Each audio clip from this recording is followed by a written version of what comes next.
Yo guys, tattoo. Huyu ni Promise Paul tena, sina haja ya kujielezea sana. Acha niende straight to the point. Ikiwa uko na tattoo kwenye mwili wako, ikiwa unatamani kutia tattoo ama ushagawahi kutia tattoo lakini hujui tattoo unaitengeneza namna gani, leo nakuja nikwambie jinsi unatengeneza tattoo. Okay, tattoo unaitengeneza hivi. Unalunguza mtu, alafu anakamata ile majivu yake ile ndio anaanza kutengeneza nayo kule tattoo. Alafu kisha wewe unaenda kule tu unaenda kujitilisha tattoo ama eti naenda kuuza hayo chini uweze kujichora kwenye mwili wangu. Aujui mtu mwenye alikufa alikuwa na ugonjwa gani, aujui kama alikuwa na ugonjwa kansere, COVID-19, korela, kwa ugonjwa wa nguruwe ama vitamini Z, aujui vyote. Unaenda kujitilisha tattoo ama unaenda tu ile kama copycat, sio copycat, unaenda kujitilisha na wewe tattoo. Najua. Ambo angalia video kwa makini, angalia jinsi wanatengeneza hiyo tattoo. Je, utaendelea kutia tattoo kwenye mwili wako? Je, utaendelea kukuwa na hiyo mafikirio ya kutamani kutia tattoo kwenye mwili wako? Ama itaishia hapa leo.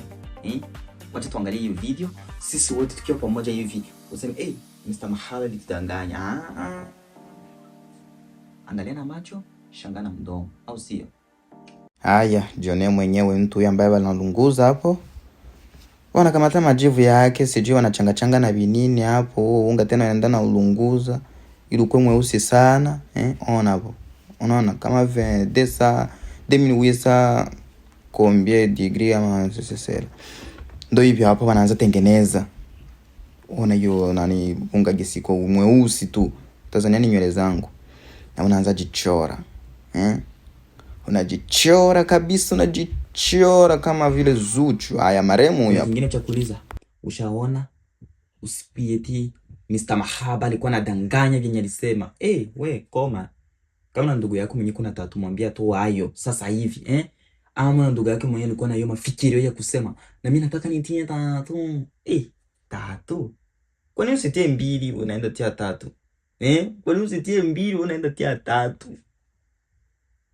Nenda katoshio tattoo. Atujue sasa ule maremu, tutamuita wewe ndo maremu ama tutakuita maremu tattoo, ama ni maremu mbili ama mbili ndo tattoo.